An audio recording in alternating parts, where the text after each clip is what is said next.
Taking a major step, an interim trade deal between India and the US is likely to be signed within the next 48 hours, days before July 9th deadline on Donald Trump's reciprocal tariffs is set to expire.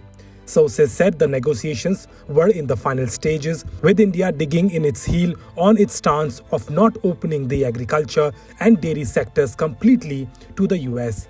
On the other hand, India has sought greater access to labor-intensive industries, including textiles, gems and jewelry, leather goods, plastics, and chemicals. The deal has been entangled in hard bargaining, with the Indian trade delegation, led by Special Secretary Rajesh Agarwal, having to extend its stay in Washington.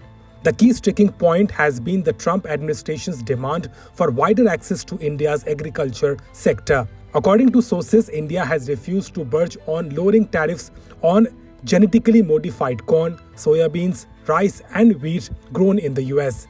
It has also pushed back against opening up the dairy sector, which employs over 80 million people in India.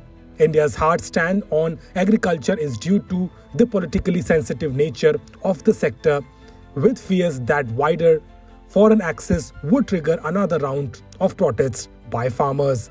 Apparently, Trump, who has previously called India a big abuser of tariffs, had threatened a 26% duty on Indian imports as part of his April 2nd Liberation Day reciprocal tariffs. He, however, suspended the tariffs for 90 days, allowing countries to strike a deal with the US. Without a breakthrough, India's current 10% reciprocal tariff could jump to 26% when the pause ends.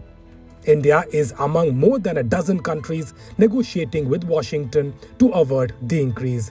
With that interim trade deal with United States likely in 48 hours, with India firm on agriculture and dairy sectors red line.